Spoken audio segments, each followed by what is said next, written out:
Bom, então vamos agora ao item 13, segundo período intermediário. O comentário diz: o primeiro período intermediário ocorreu próximo do momento que, segundo a cronologia bíblica, ocorreu o dilúvio. Lembre-se que eu falei para vocês, o dilúvio bíblico ele ocorre próximo do ano 2300, segundo os egiptólogos, próximo dessa época, ocorreu uma grande catástrofe na região do Nilo. Eles não sabem explicar, mas aquela população gigantesca daquele grande império que construía pirâmides desapareceu. Eles não encontram nada por cerca de 150 anos. E agora o segundo período intermediário também tem uma influência bíblica. Então o primeiro período intermediário ocorreu próximo do momento que, segundo a cronologia bíblica, ocorreu o dilúvio. O segundo período intermediário ocorre próximo do momento que, segundo a cronologia bíblica, ocorre a estada de Israel no Egito, em especial o momento que José se torna governador do Egito. E lembrando que Ixos significa governadores estrangeiros, que os egiptólogos dizem que assumiram o governo do Egito de forma pacífica, não foi através de uma guerra. Então essa história combina com a Bíblia. Bom, eu coloco uma citação aí também do Nicholas Grimo, esse mesmo autor, que é um egiptólogo muito respeitado. Ele diz: o afluxo de mão de obra asiática, especialmente forte no reinado de Amenemhat III, que eu botei aí, Amenemés III, tá bom? Ou seja, está se tratando do mesmo homem, mas vocês vão encontrar nomes diversos, o mesmo homem com dois nomes, né? Tá bom? Então, Amenemés III, aquele homem que eu falei que os egiptólogos dizem que ocorreu uma seca no governo dele, tá ok? Então, esse egiptólogo diz que houve um crescimento de mão de obra asiática. Asiática é um termo que os egiptólogos usam para descrever o que seriam os Ixos, né? Ou os cananeus, né? Os semitas, em geral, eles usavam esse termo de mão de obra asiática. Então, nesse faraó, Amenemés III, ocorre um crescimento da mão de obra asiática. E ele prossegue: desencadeou um movimento pacífico, mas persistente, que permite a implantação progressiva no norte do país de populações rechaçadas, elas também pelos grandes movimentos migratórios vindos do leste. Então, ele diz que no período desse faraó, Amenemés III, que, como eu disse, o seu governo termina ali em 1800, deixa eu voltar aqui,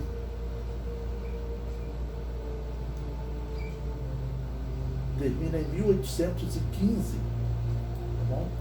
Ou seja, um pouco antes do período que José se tornou governador do Egito. Mas, pela diferença de data, esse homem, Amenemés III, poderia ser esse homem, né, que entregou todo o poder a José, nesse período, vamos colocar, o período em que teve a fome no Egito.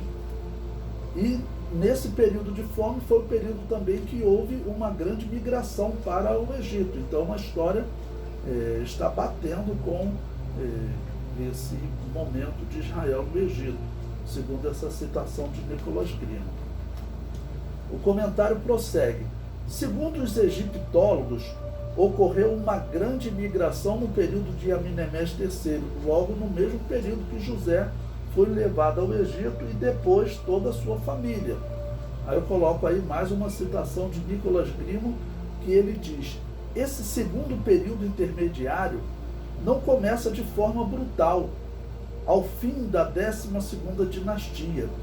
Ele não constitui, assim como o primeiro, um período histórico em si, mas é uma delimitação cronologicamente cômoda, na medida em que só são garantidas suas datas de início e término.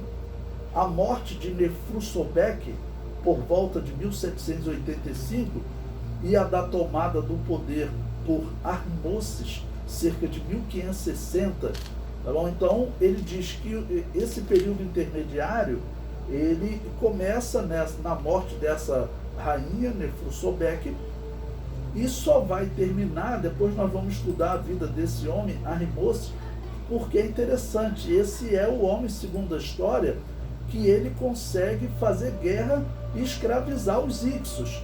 Ou seja, identificando os Hicsos como os israelitas, nós vamos conhecer o homem, né, muito provável homem, de quem a Bíblia diz que ele não conheceu José e ele começou um processo de guerra contra os israelitas. E veremos até como foi essa guerra, né? Esse seria o homem que vai conseguir a vitória final contra esses Hicsos, né? O homem que vai escravizar os Hicsos. O comentário prossegue.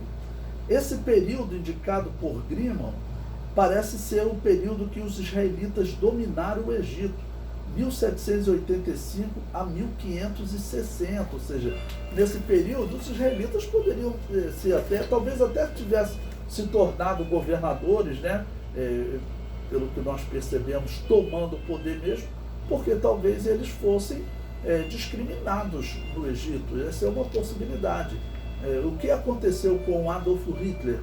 Adolf Hitler, diz a história, que ele odiava o fato dos alemães serem pobres e os judeus ricos, né? Porque esse povo, vamos dizer, na descrição bíblica, eles seriam abençoados por Deus, Deus os abençoou, né? E eles, então, por isso eles eram ricos. Então, Adolf Hitler não gostava deles por conta disso. Parece que ocorreu o mesmo lá no Egito, porque a Bíblia descreve que José e seus filhos foram abençoados, e os seus irmãos também, e aí provavelmente os herdeiros dos seus irmãos também. Então, parece que ocorre o mesmo detalhe, né? Então, eles podem ter se tornado governadores, ter tomado essa atitude, talvez até por perseguição que estaria se levantando no Egito. Então, o comentário prossegue, né? Segundo a cronologia bíblica, José morreu próximo do ano 1722. Uma perfeita harmonia da história bíblica com a história do Egito. E pensar que a maioria dos intérpretes, até alguns que se dizem cristãos, dizem que a Bíblia não é um documento confiável. Considerando essas datas, podemos concluir que após a morte de Neferusobek, como diz os egiptólogos, por volta de 1785, José assumiu o governo do Egito e assim permaneceu por 63 anos até 1722, ou seja, ele permaneceu como governador e o homem que resolvia tudo no Egito, acreditando que os homens que sucederam essa rainha não tiveram nem força, segundo os egiptólogos, assim para ser considerado como um grande faraó. Eles não conhecem um homem de destaque nessa época. E eles já percebem que existe, então, esse povo chamado Hicso nessa região, e que vai crescer um pouco mais à frente, nós veremos, eles vão realmente assumir um governo total do Egito. A princípio, eles dividem o poder com os egípcios, depois eles se tornam os soberanos. Bom, observe, eu coloquei aí para vocês o texto de Gênesis, capítulo 50, versículos 24 a 26. Ele diz: E disse José a seus irmãos: Eu morro, mas Deus certamente vos visitará e vos fará subir desta terra para a terra que jurou a Abraão, a Isaque e a Jacó.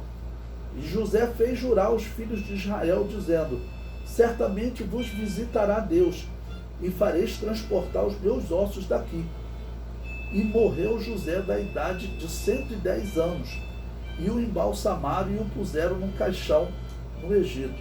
Então vocês vejam, seguindo essa história e observando que os homens da Bíblia, eles viviam muito mais do que os egípcios, tanto que o faraó ficou espantado quando Jacó disse a idade para ele, né?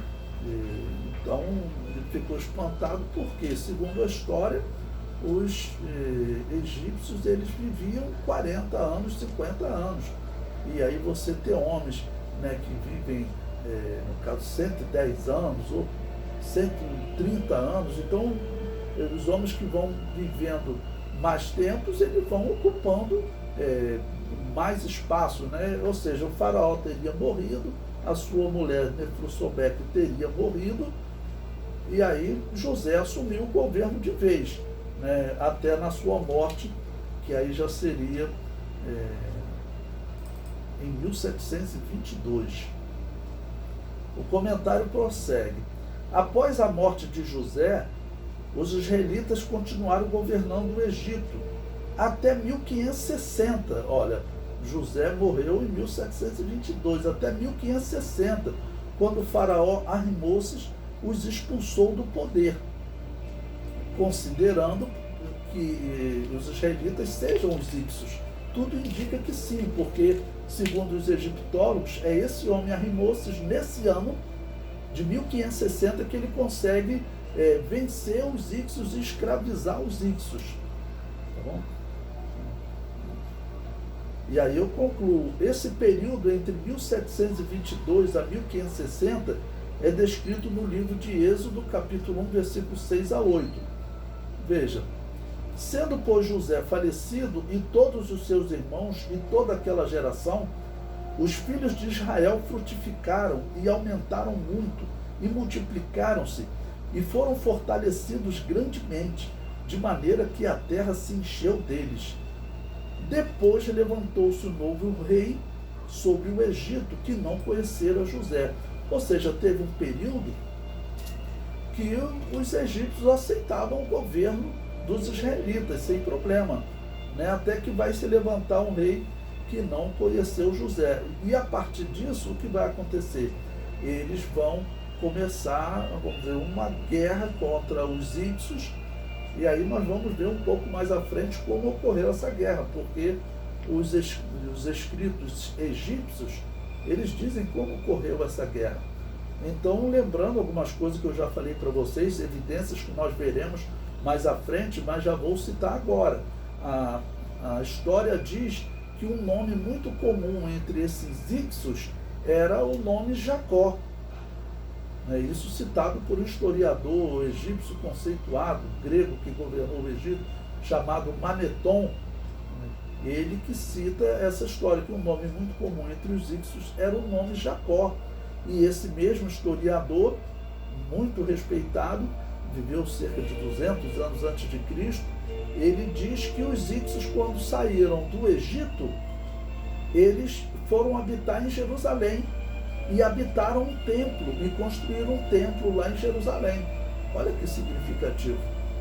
Então, por isso que essa foi uma das evidências, além da época, que eu considero que, para mim, não existe mais dúvida. Os íxos são os israelitas que estiveram, vamos dizer, no Egito, e como a história concluiu recentemente, que os íxos tomaram o poder, né, assumiram o poder, não foi através de uma guerra, foi de forma pacífica. Eles simplesmente foram tomando o poder, conquistando o poder, como a Bíblia já contava, que José, ele se tornou governador do Egito pelo respeito do faraó. Okay? E esse historiador, Maneton, é interessante que ele cita até o nome do primeiro íxo, que ele se tornou governador mesmo do Egito, que ele se tornou soberano. Teve um período que Maneton diz que eles estavam governando em paralelo, haviam autoridades egípcias, mas teria chegado um momento que eles se tornaram governadores mesmo, assumiram o controle do Egito. O nome desse homem, Maneton diz que era Salites. Né? Quando eu li isso, eu falei, podemos estar falando do israelita que acabou se tornando governador do Egito depois de José, né? Soberano total. José, pelo que nós vemos, sempre foi um soberano, tendo uma autoridade egípcia sobre ele. Mas teria chegado um momento, mais à frente nós veremos isso, que eles teriam se tornado, os os únicos soberanos do Egito.